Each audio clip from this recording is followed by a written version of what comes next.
أعوذ بالله من الشيطان الرجيم. بسم الله الرحمن الرحيم. وإن كان ذو عسرة فنظرة إلى ميسرة وأن تصدقوا خير لكم إن كنتم تعلمون. واتقوا يوما ترجعون فيه إلى الله ثم توفى كل نفس ما كسبت وهم لا يظلمون.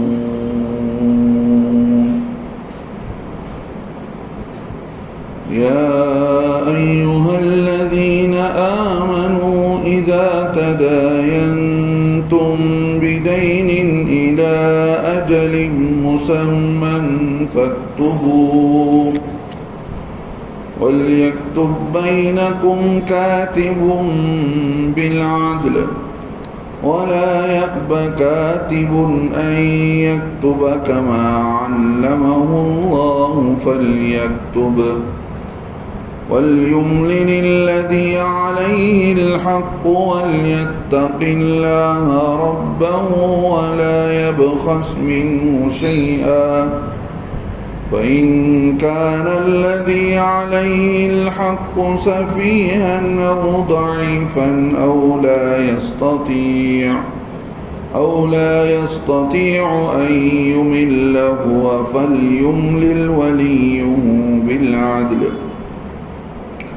واستشهدوا شهيدين من رجالكم فإن لم يكونا رجلين فرجل وامرأتان ممن ترضون من الشهداء أن تضل إحداهما فتذكر إحداهما الأخرى ولا يأبى الشهداء إذا ما دعوا ولا تسأموا أن تكتبوه صغيرا أو كبيرا إلى أجله إلى آخر الآية. محترم حضرات، بزرگان دین، پچھلے 2 مجلس سے آپ حضرات کے سامنے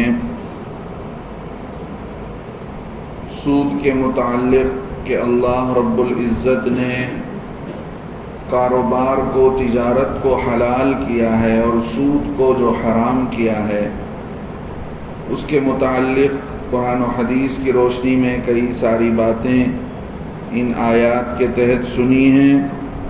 اللہ رب العزت ہمیں بھی سارے امت مسلمہ کو عمل کی توفیق نصیب فرمائے. اسی کا کچھ حصہ جو باقی رہ گیا تھا بالکل آخر کا، وہ ان آیتوں کے اندر بیان کیا گیا ہے.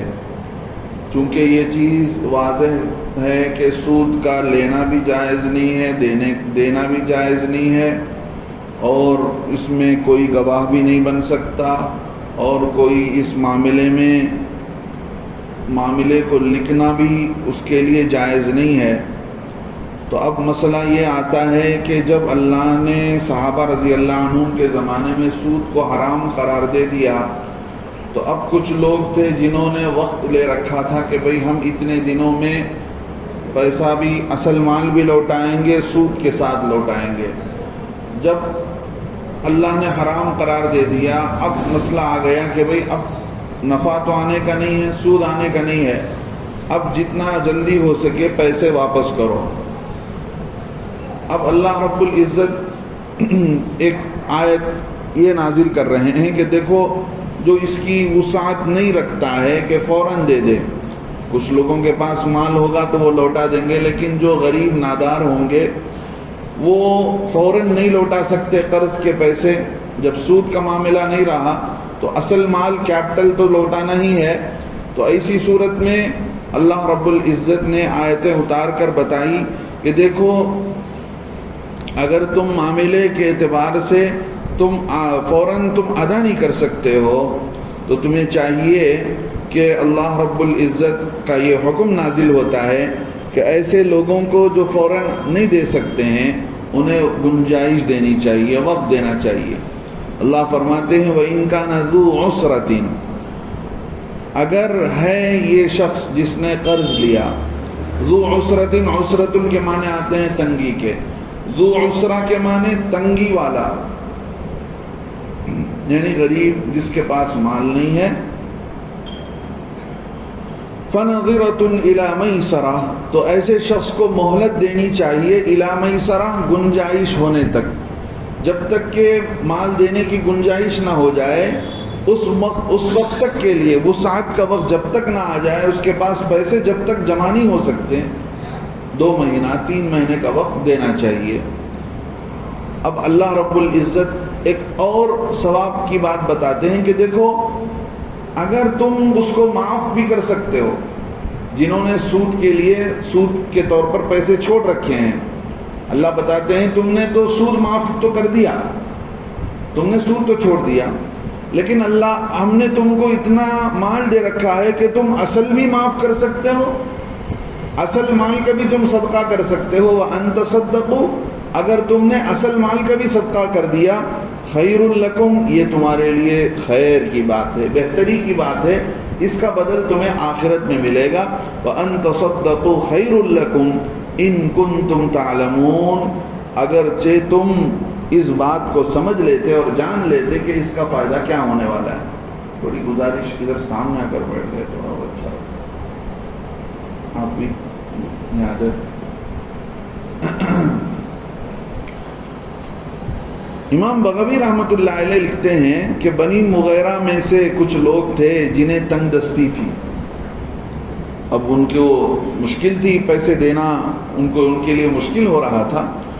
اب ان لوگوں نے شکایت کی اور جو ہے ہماری کھیت میں فصل کھڑی ہوئی ہے، اگر آپ ہم کو مہلت دیں گے تو ہم کھیت میں کا فصل نکال کر ہم آپ کو پیسے لوٹا سکتے ہیں۔ تو انہوں نے گنجائش چاہی، تو تو ان کے گنجائش چاہنے پر لوگوں نے انکار کر دیا، جنہوں نے قرض دے رکھا تھا انہوں نے انکار کر دیا کہ بھائی نہیں، پہلے سے ایک تو نفع آنے کا نہیں ہے، پھر جو ہے تم وقت پر وقت ٹالتے جا رہے ہو۔ اس موقع پر اللہ رب العزت نے ان کو حکم دیا کہ دیکھو یہ غریب ہیں، پریشان حال ہیں، تو تمہیں چاہیے کہ ان کو کچھ وقت دو، ان کو کچھ مہلت دو تاکہ وہ آسانی کے ساتھ تمہارے پیسے لوٹا سکتے ہیں۔ اس سے آگے کی بات یہ ہے اگر تم معاف کر دو تو یہ اور تمہارے لیے بہتر ہے۔ سمجھ رہے ہیں؟ معاملہ کہاں سے شروع ہوا؟ معاملہ صدقے سے ہی شروع ہوا۔ آیت الکرسی کے بعد حضرت ابراہیم علیہ السلام کا واقعہ، اور وہ بستی جو اپنے چھتوں کے ساتھ گری ہوئی تھی، وہاں ادھر سے حضرت حزقیل علیہ السلام کا گزر ہوا۔ اس قصے کے بعد اس بارے کے اندر خرچ کرنے کا نمبر آیا۔ اللہ نے بتایا کہ خرچ کرنا، صدقہ کرنا کتنا ہے، کتنا اجر رکھتا ہے۔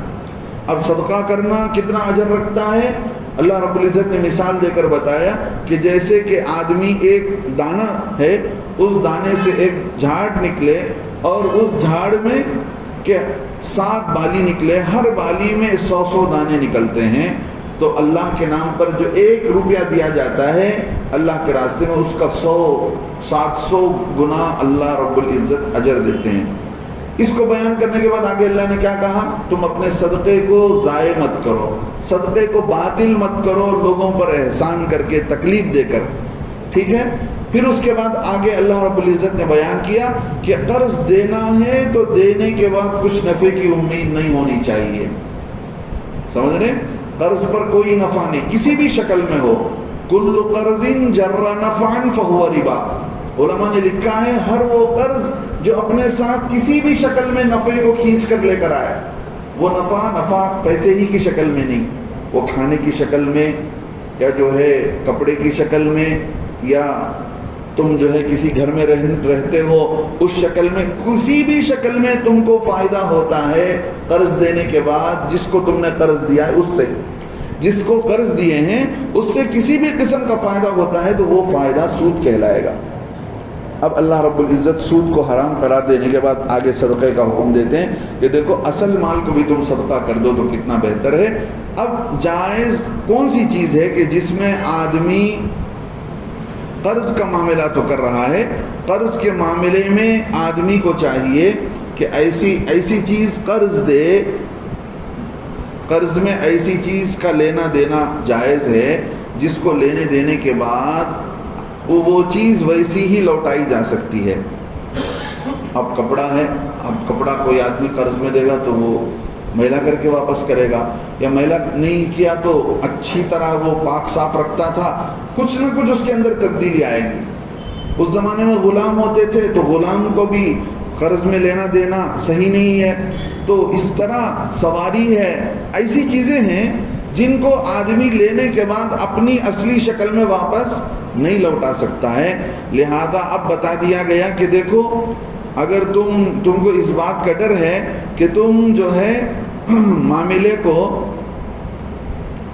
اپنی اصلی شکل میں نہیں لوٹا سکتے ہو تو ایسی چیز کا لینا دینا بھی تمہارے لیے جائز نہیں ہوگا۔ سمجھ رہے ہیں؟ اگر پیسہ ہے اس پیسے کو جو ہے واپس کر سکتے ہیں، اگرچہ بہتر یہ ہے کہ جیسا جو پیسہ لیا ہے وہ پیسہ تو واپس نہیں ہو سکتا، تو کم از کم اس جیسے پیسے واپس کر دے آدمی، جو لیا ہے وہی واپس کرے۔ مطلب جو لیا ہے کا مطلب پیسہ لیا ہے تو پیسہ واپس کرے۔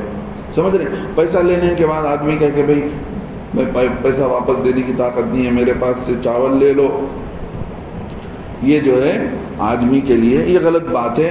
ہاں اگر وہ واقعتاً تنگ پریشان حال ہے تو ایسی صورت میں اس آدمی سے چاول بھی لے سکتے ہیں، دوسری چیز بھی لے سکتے ہیں، اس کا ذکر پہلے بھی آ چکا ہے۔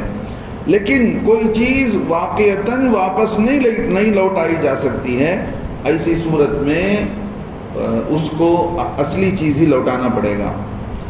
اب روٹی کا مسئلہ ہے، کسی نے آٹا لیا قرض میں تو آٹا دیا تو ٹھیک ہے، لیکن قرض میں روٹی لینا دینا کرے تو حضرت معاذ بن جبل رضی اللہ عنہ کی روایت ہے، آٹا اور روٹی کو بطور قرض لینے کا مسئلہ پوچھا گیا تو اللہ کے نبی علیہ الصلوۃ والسلام نے حضرت معاذ بن جبل نے فرمایا سبحان اللہ، اچھے اخلاق کی بات ہے کہ کم لو اور زیادہ واپس کرو، کم لو اور زیادہ واپس کرو، اور جو دے رہا ہے اسے چاہیے کہ وہ زیادہ دے اور کم واپس لے۔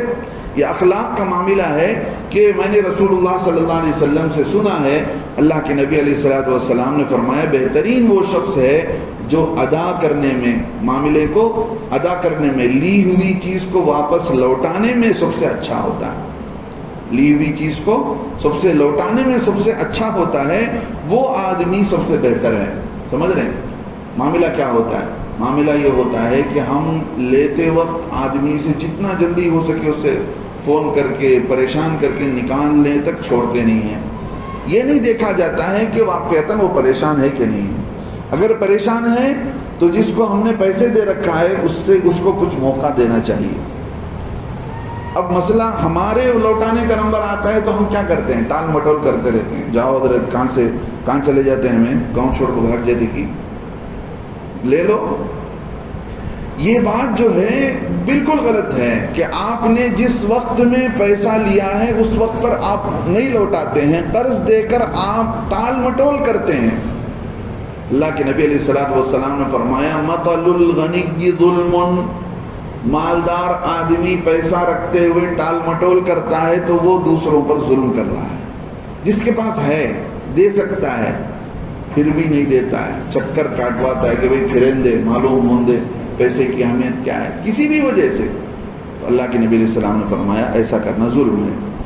لہذا اسلام کے بعد بنو عمر نے ایک قبیلہ تھا تو بنو مغیرہ سے اپنا سود طلب کیا۔ اسلام لانے کے بعد جب یہ اسلام لائے بنو عمر کا قبیلہ تو بنو مغیرہ کے پاس انہوں نے پیسے دے رکھا تو انہیں سود لوٹایا۔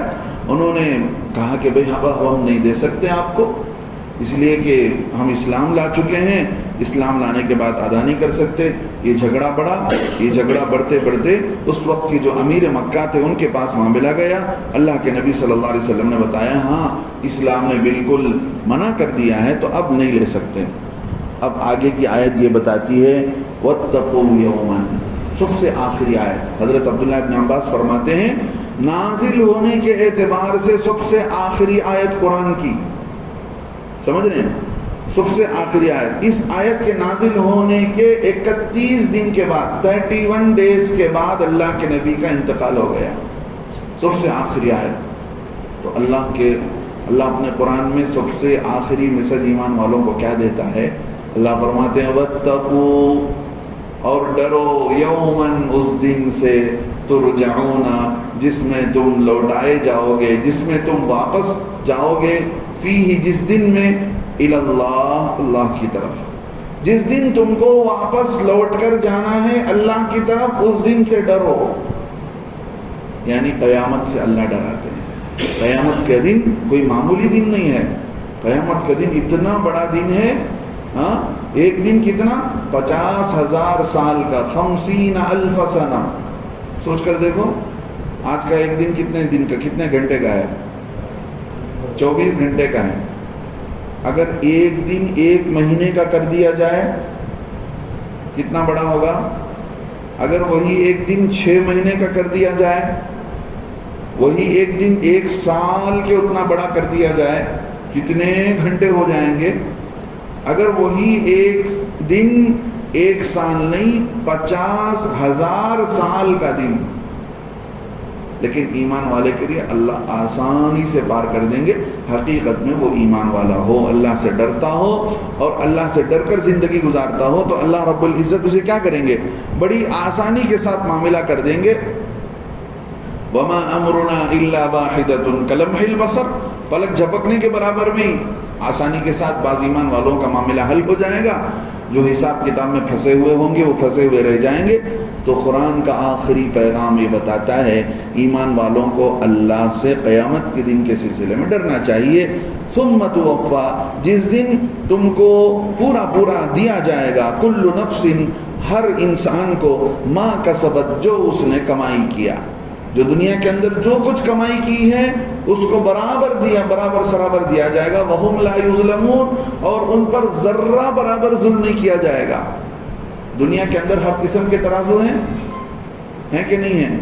لیب آ چکا ہے، انسان کے جسم کی ہر چیز کی کوالٹی بتاتا ہے، خون کے اندر کتنے جراثیم ہیں، پیشاب کے اندر کتنا جو ہے پروٹین ہے، کیا ہے اور کیا چیز نکل رہی ہے، اور پیشاب کو دیکھ کر کتنی جسم کی خرابی اور بیماری کا اندازہ ہو جاتا ہے۔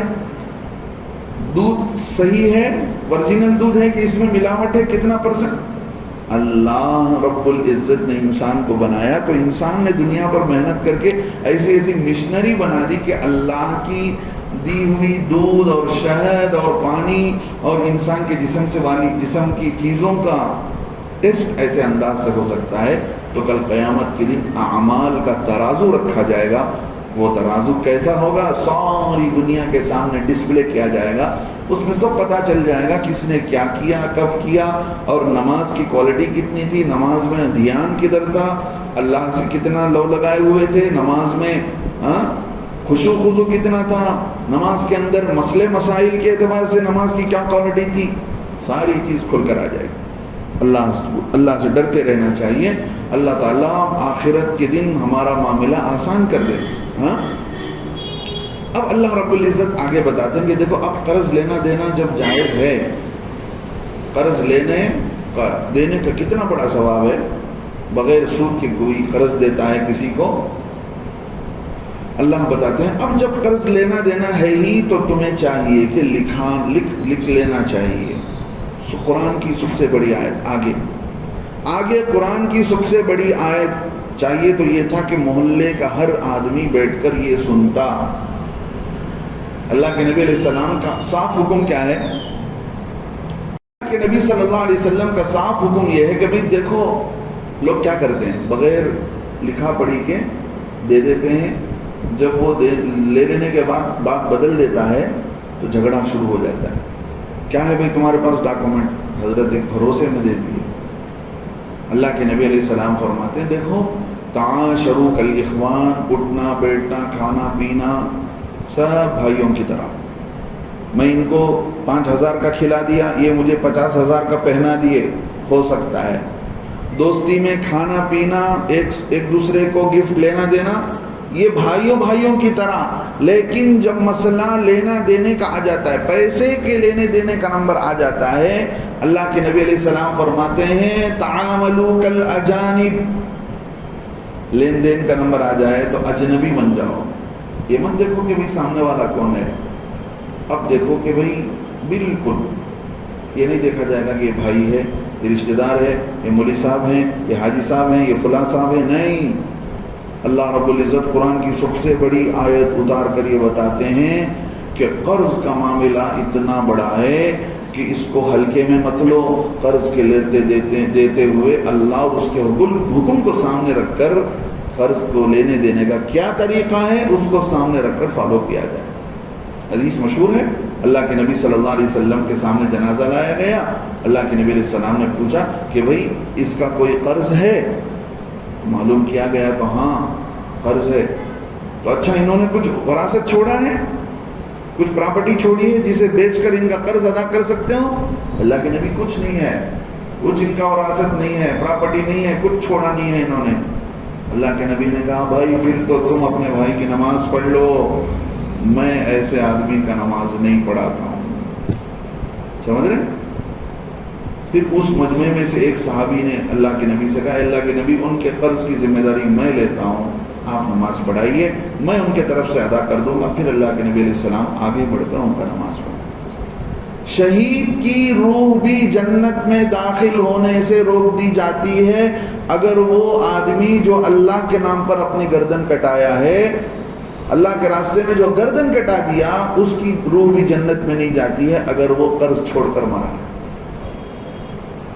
سوچ میں کتنا مشکل معاملہ ہے. لوگ آسانی کے ساتھ لوگوں کا مال کھا جاتے ہیں، حق والوں کا حق نہیں دیتے ہیں.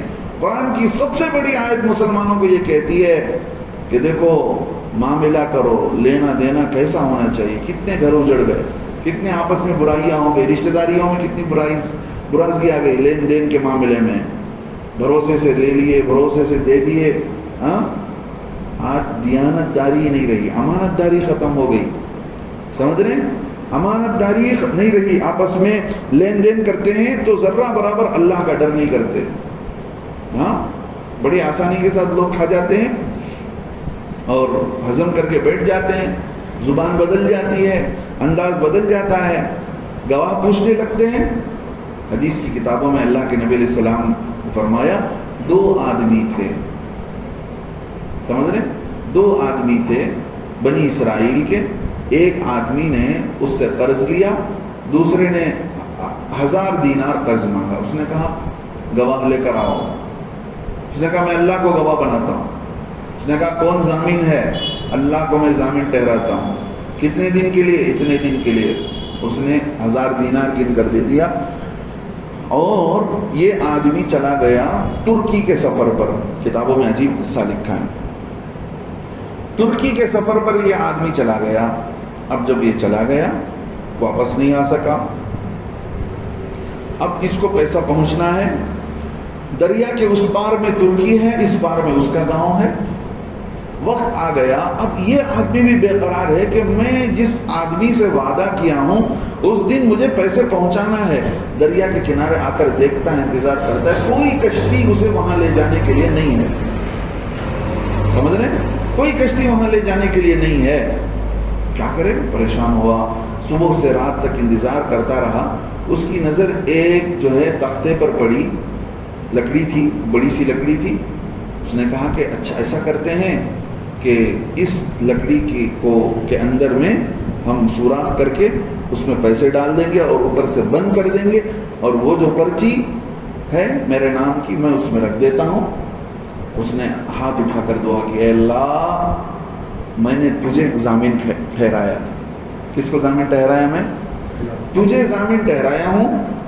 میں نے گواہ کے طور پر جس سے پیسے لیا تھا اس سے کہا کہ تجھے گواہ بناتا ہوں. اے اللہ تو میری مدد کر. میں جس آدمی کو حق دینا ہے اے اللہ اس لکڑی کو اس آدمی تک پہنچا دے. اب وہ شخص وہیں پر کھڑا رہا. حدیث ہے، صحیح حدیث بے واقعہ ہے، کوئی کہانی نہیں بتا رہا ہوں. وہ شخص دریا کے اس کونے میں کھڑا رہا اور وہ شخص بھی صبح سے شام تک انتظار کرتا رہا، کشتی آئے گی، میرے پیسے آ جائیں گے، صاحب معاملہ لا کر مجھے پیسے دے گا، کوئی کشتی نہیں آئی۔ دیکھتا ہے شام کو گھر کو جاتے ہوئے کہ ایک لکڑی دریا سے مارتی ہوئی، دریا میں پانی میں بہتی ہوئی آ رہی ہے۔ اس نے سوچا چلو پیسے ہی نہیں ملے، کم از کم یہ لکڑی ہے، اس کو لے جا کر کے دھوپ میں سکھا لیں گے اور جلنے کے کام آئے گی، جلانے کے۔ یہ سوچ کر وہی لکڑی جو اس آدمی نے اللہ کے نام لے کر حوالے کیا تھا، اس لکڑی کو اللہ نے اسی دن ہزاروں میل کا سفر طے کرایا، اور جس کے پیسے تھے اس کے ہاتھ میں وہ لکڑی گئی، اور وہ گھر کو لے کر آیا، اس کو سکھایا اور اس کو کاٹنے لگا تو اندر سے جو ہے سکوں کی آواز آئی۔ اس نے کھول کر دیکھا تو اس کے وہی سکے ہیں، 1000 سکے جو اسے ملنے چاہیے۔ پہلے کے لوگ سچے ہوتے تھے، چال بازی نہیں جانتے تھے، سمجھ رہے ہیں؟ چال بازی نہیں آتی تھی ان کو، سچے سچے صاف دل کے انسان تھے، اگرچہ وہ اللہ کو نہیں جانتے ہوں گے لیکن سچائی زبان پر تھی، دھوکہ نہیں دیتے تھے۔ تو اب یہ لے کر بڑا خوش ہوا کہ بھئی کتنا امانت دار انسان ہے کہ جس دن مجھے پیسے واپس کرنا ہے اسی دن اس نے برابر سے لکڑی میں ڈال کر بھیجا ہے، اور اس کی سچی نیت کی بدولت اللہ نے اس کو پہنچا دیا۔ لکھا ہے کتابوں میں 2-3 دن کے بعد وہ آدمی پھر 1000 دینار لے کر سفر کر کے وہاں پہنچا اور آ کر معذرت کرنے لگا کہ بھئی دیکھو معاف کر لینا، میں تمہارا پیسہ وقت پر ادا نہیں کر سکا۔ اس نے کہا تو پھر تم نے کیا کیا؟ اس نے سارا قصہ بیان کیا۔ اس نے کہا وہ لکڑی مجھے مل گئی۔ اچھا آپ کو مل گئی؟ مجھے مل گئی، تمہارے بھیجے ہوئے پیسے بھی مجھے مل گئے، اب یہ 1000 تمہارے ہیں، تم ہی لے جاؤ، میرے پیسے مجھے حاصل ہو گئے۔ تو میرے دوستو، لیتے وقت اگر نیت سچی ہوتی ہے تو پھر آدمی لینے کے بعد سے ہی اسے افسوس رہتا ہے بھئی جلدی مجھے دینا ہے۔ سچی نیت ہوتی ہے، ضرورت پر لیتا ہے، جائز ضرورت، ایسے نہیں کہ ٹی وی خریدنے کے لیے، جائز ضرورت پر آدمی پیسے لیتا ہے قرض، اور لینے کے بعد سے وہ پریشان رہتا ہے بھئی مجھے دینا ہے، 10 دن گزر گئے ہیں اور 80 دن ہے، 10 دن گزر گئے ہیں اور 70 دن ہے، پریشانی رہتی ہے، اور اللہ سے مانگتا بھی رہتا ہے، کوشش بھی کرتا رہتا ہے، اللہ کی مدد اس کے ساتھ شامل حال ہوتی ہے۔ لیتے وقت ہی نیت ڈبانے کی رہتی ہے، ٹوپی پہنانے کی رہتی ہے، چونا لگانے کی رہتی ہے، تو پھر اللہ کی مدد تو کیا، ایسے آدمی کے لیے مصیبتوں کے فیصلے ہوتے ہیں، پھر وہ دوسروں کے خود کا بھی کھاتا ہے اور دوسروں کا بھی لے کر ڈوبتا ہے۔ اللہ فرماتے ہیں یا ایھا الذین آمنوا، اے ایمان والو، اذا تداینتم بدین، جب تم قرض کا لینا دینا کرو، قرض کا معاملہ کرو، الی اجل مسمى، ایک مقررہ وقت تک، 1 مہینہ 2 مہینہ جو بھی تم وقت طے کرو، الی اجل مسمى، ایک مقررہ وقت تک، فاکتبوہ، اس کو تم لکھ لو۔ قرآن کا حکم کیا ہے بھائی؟ لکھ لو۔ لکھ لو کا مطلب لکھ لو ہے، یہ نہیں کہ بھائی بھروسہ کر دے دیے، لکھنا چاہیے تھا نہیں لکھ سکے، باقاعدہ لکھنا چاہیے۔ کیسے لکھیں گے اللہ بتاتے ہیں، لکھتے وقت کس کو کھڑائیں گے، کون لکھے گا، یہ ساری بات بتائی جا رہی ہے۔ وَلْيَكْتُبْ بَيْنَكُمْ كَاتِبٌ بِالْعَدْلِ، چاہیے کہ لکھے تمہارے بیچ میں لکھنے والا انصاف سے۔ ایسا کوئی ہر آدمی نہیں، ہر گلی میں جانے والے کو بلا کر لکھو نہیں بول سکتے۔ جس کو اچھی طریقے سے ساری بات لکھنا آتا ہے، ساری چیزیں پوچھ کر لکھ سکتا ہے، بھئی کتنے پیسے دیے، کیا شکل میں دیے، کتنے دن کے لیے دیے، کب لوٹائیں گے، ہاں ساری بات لکھنا چاہیے۔ اللہ بتاتے ہیں وَلْيَكْتُبْ بَيْنَكُمْ كَاتِبٌ بِالْعَدْلِ، چاہیے کہ لکھے تمہارے بیچ میں لکھنے والا انصاف سے۔ اللہ آگے بتاتے ہیں اب معلوم ہوا فلاں جگہ پر لکھنے والا اچھا لکھتا ہے، تو اب اس کو بلایا جا رہا ہے کہ بھئی آؤ آ کر لکھو۔ اللہ فرماتے ہیں وَلَا يَأْبَ كَاتِبٌ، لکھنے والا انکار نہ کرے، ان یکتبا، یہ کہ وہ لکھے، لکھنے سے لکھنے والا انکار نہ کرے، نہیں بھائی میں نہیں آتا، کما علمہ اللہ، یہ کہ وہ لکھے جیسا کہ اللہ نے اس کو سکھلایا ہے۔ اللہ نے اس کو جیسا لکھنا سکھلایا ہے، ہر کوئی معاملہ لکھ نہیں سکتا ہے، ساری بات لکھنی پڑے گی۔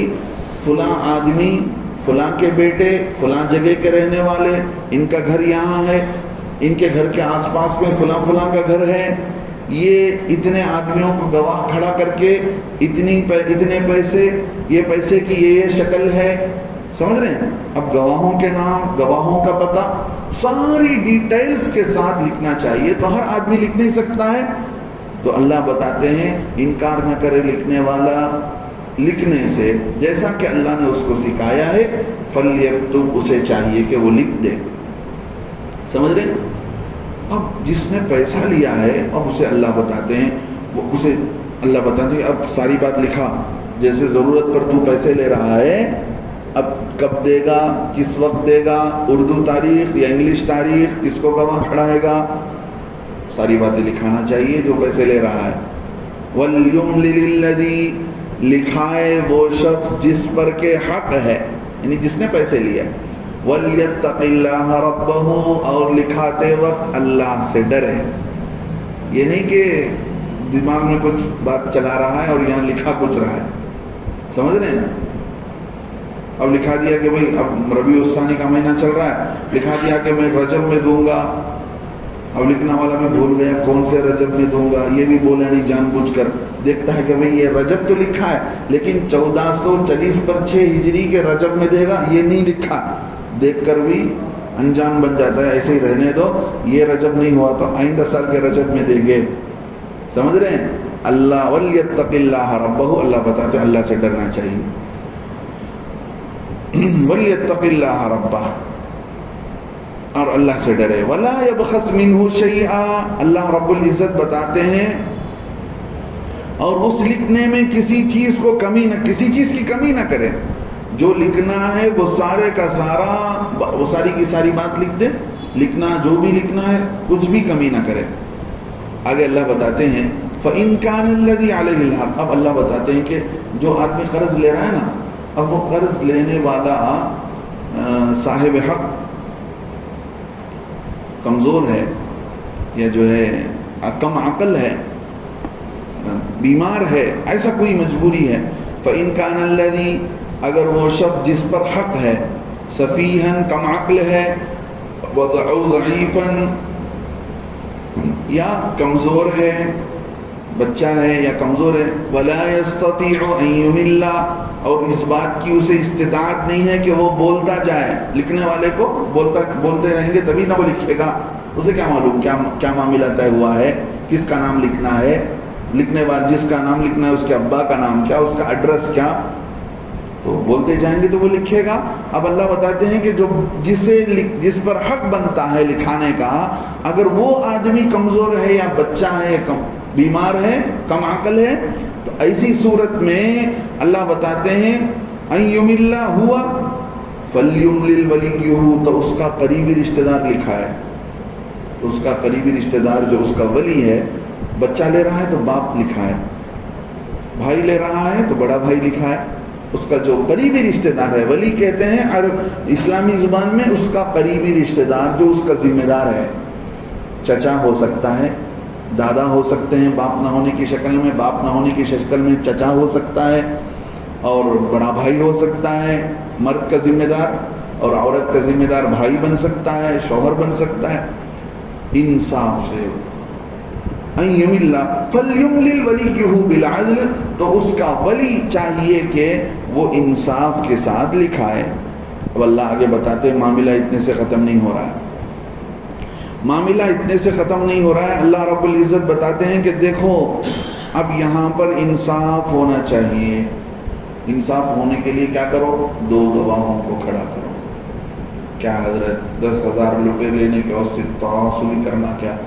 ہاں بھائی کرنا ہے، کوئی بھی چیز آپ کی ہلکے میں نہیں لینا ہے، قرآن کی اتنی بڑی آیت بتاتی ہے، آپ اپنے ماحول کا جائزہ لو، رشتہ داروں کے کیا حالات ہوئے، لین دین میں کتنی برازگی آئی، وقت پر دے نہیں سکے، یہ لے نہیں سکے، کتنا معاملہ، ان آدمی کے ایمان کو پرکھنا ہے تو اس سے پیسے لے کر، پیسہ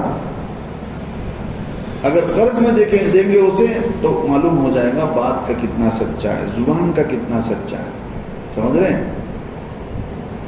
ایک صاحب ہے، میں ان کو جانتا ہوں، اگر وہ قرض دے دیے وہ جا کر ان کے پاس انکار کر دیں کہ بھئی نہیں ہوتا مجھے دینے، تو اگر مان لو کہ کل کے دن ان کو دینا ہے صبح 9 بجے، تو اب 7 بج رہے ہیں، تو وہ بولیں گے نہیں نہیں ابھی تمہارے پاس ابھی 2 بولا نہیں ہوئی، ابھی تمہارے پاس 10 گھنٹے کا وقت ہے، سمجھ رہے ہیں، ابھی 10 گھنٹے کا وقت ہے، 10 گھنٹے کے بعد میں لوں گا، آپ دیے تو میں نہیں لیتا۔ تو جیسا دینے والا پکا انسان ہوتا ہے، لینے والا بھی ایسا۔ اللہ بتاتے ہیں وَاسْتَشْهِدُوا شَهِیدَیْن، 2 گواہ مقرر کیے جائیں، مِن رِجَالِکُم، مردوں میں سے، تمہارے مردوں میں سے 2 گواہوں کو کھڑا کیا جائے۔ اب 2 مرد نہیں ہیں، اللہ بتاتے ہیں اب کیا کرے، فَإِن لَّمْ يَكُونَا رَجُلَيْنِ، اگر 2 مرد نہیں ہیں تو فَرَجُلٌ وَامْرَأَتَانِ، 1 آدمی اور 2 عورتیں۔ اللہ کے نبی صلی اللہ علیہ وسلم ایک موقع پر خطاب کر رہے تھے، اللہ کے نبی علیہ السلام نے عورتوں کی جماعت سے بیان کرتے ہوئے فرمایا، اے عورتوں خوب صدقہ کیا کرو، اللہ سے استغفار کیا کرو، میں نے جہنم میں سب سے زیادہ عورتوں کو دیکھ کر آیا ہوں معراج میں، جہنم میں سب سے زیادہ میں نے عورتوں کو دیکھا ہے، اس لیے کہ ایک عورت نے اللہ کے نبی سے پوچھا، اللہ کے نبی ایسا کیوں ہوا؟ اللہ کے نبی علیہ السلام نے فرمایا اس لیے کہ تم لعنت زیادہ بھیجتی ہو، تو ایسا ہو جانا، تو ویسا ہو جانا، کیا ہے، لعن طعن زیادہ کرتی ہو، اور فرمایا اپنے خاوند کی ناشکری کرتی ہو، ہاں جو بھی لا کر دے، کیا آج لا کر دے، کب میں اس گھر میں کبھی سکون دیکھیش نہیں، اس گھر میں کبھی آسانی آئیش نہیں، ہر وقت تکلیفیں، پریشانی۔ اللہ کے نبی علیہ السلام نے فرمایا تم جو ہے عقل کے اعتبار سے بھی مردوں سے کم ہو، دین کے اعتبار سے بھی مردوں میں کم ہو، اس کے باوجود تم مردوں کے عقل کو کھا جاتی ہو۔ اللہ کے نبی علیہ السلام سے پوچھا گیا کہ ہم دین اور عقل میں کیسے کم ہیں؟